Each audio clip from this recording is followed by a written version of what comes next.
Fears of a regulatory crackdown sending Reddit stocks down big today. Last night, GameStop disclosing that the SEC is looking into the recent volatility in its shares. That after SEC Chair Gary Gensler announced plans to review the current market structure, specifically payment for order flow. And on Monday, the SEC announced it is looking into any disruptions of the market, manipulative trading, or other misconduct when it comes to some recent high-flying names. So, as the SEC turns up the heat, what exactly will they be looking for? Let's bring in Lisa Braganza, former SEC branch chief. Lisa, great to have you with us. Thanks for joining us. Thank you so much. It's great to be here. I think that there's a big question amongst some of these, retail traders who are in these high-flying stocks as to what is going on in the markets and whether or not their concern is real or not. It is pervasive. So let's go through the numbers here. These are Gary Gensler's numbers. 53% of total trading happens on public exchanges, which means that 47% does not. 9% happens in the dark pools. Does the SEC know what actually happens in these dark pools?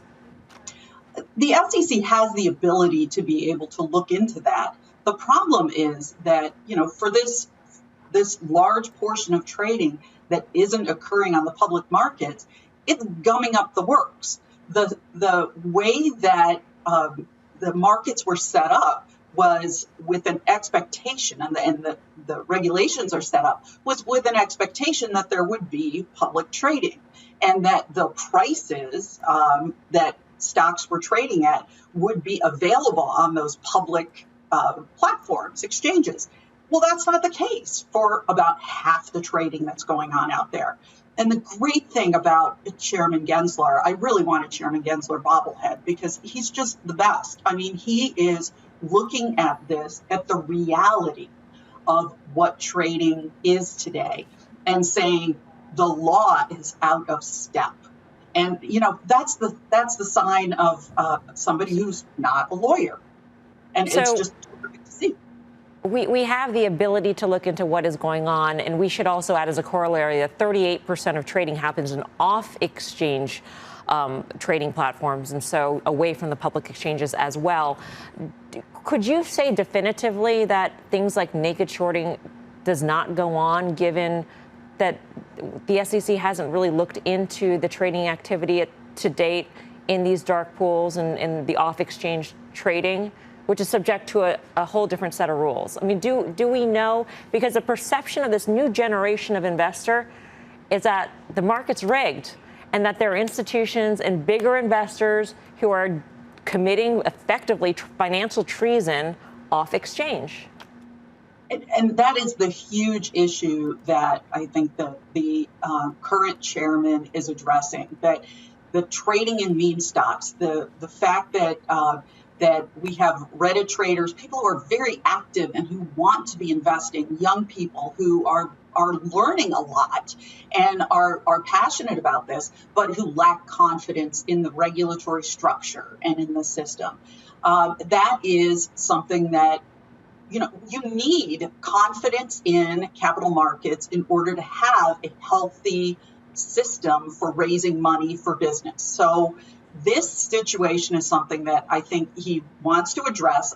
My hope is that he's not just looking to, or the enforcement division is not just looking to come down on the Reddit traders.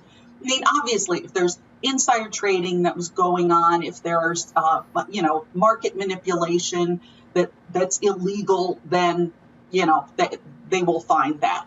I think it's a shame that GameStop's stock took a hit when it disclosed this subpoena, because this happens all the time.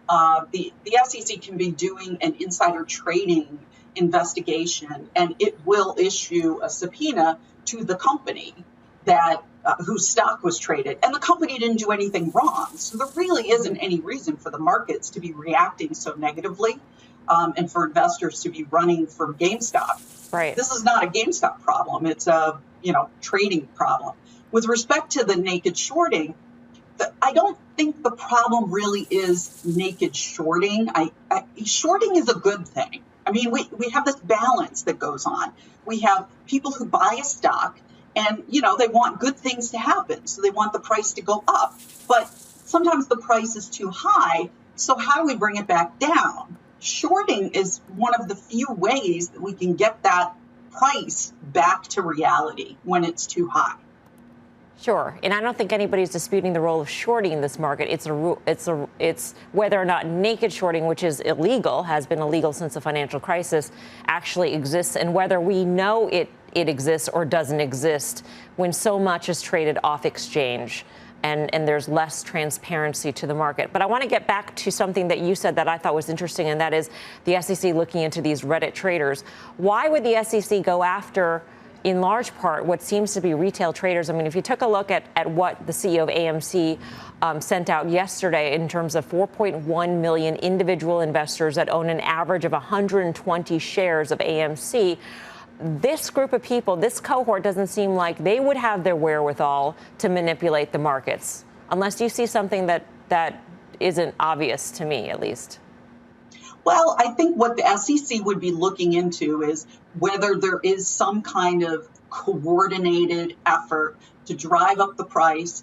What's interesting here is that what you tend to see in a market manipulation is a pump and dump. And, people take their profits. That's not the case here. So that's the main reason that I think the SEC should not be focusing on the traders, because they're not. Some of them, of course, are getting out and taking some profits, but the vast majority are not, and that is not what the overall group was advocating and was doing.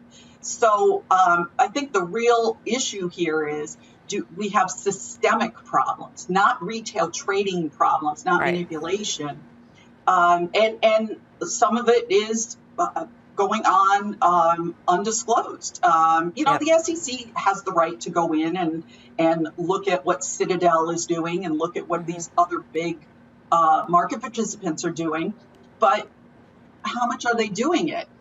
That's something we just don't know. Right. Lisa, thank you so much for your insights. We do appreciate it. Thank Lisa you. Berganza, former SEC branch head. I think that is the interesting question. That is, are there systemic issues involved here that the SEC needs to look at least, because there is a lot that we don't know. And for all the people who are ready to say that naked shorts don't happen, that's definitely, one opinion. There's another group of people who believe that it does happen, and there's so much off exchange.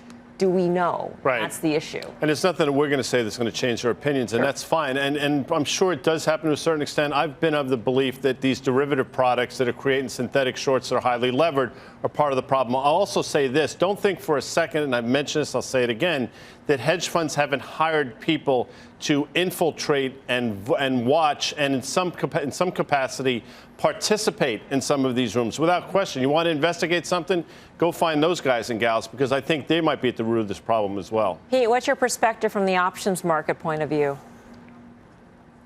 Yeah, I'll tell you what, the volumes are absolutely extraordinary, Mel, and we've talked about that before when we were addressing AMC not too terribly long ago and going back to GameStop back in January, and the volumes continue to be there. And the derivatives markets, they're a great tool, but they also, there are obviously some of the characteristics of it all that cause it to seem like it's a different way of trading, which it is.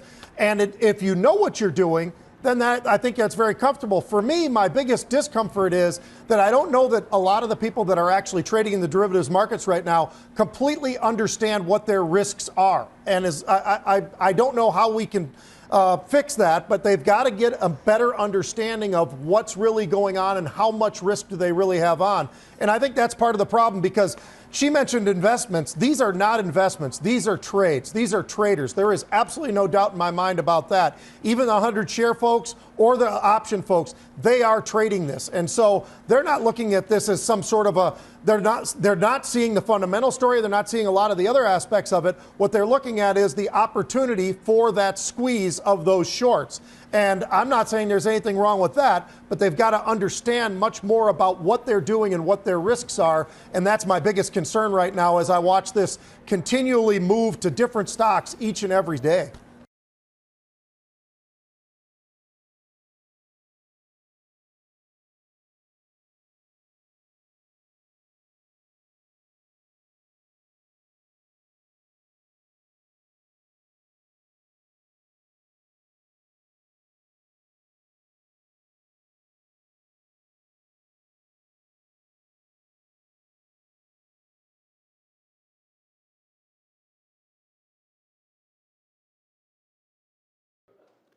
Shepard Smith here. Thanks for watching CNBC on YouTube.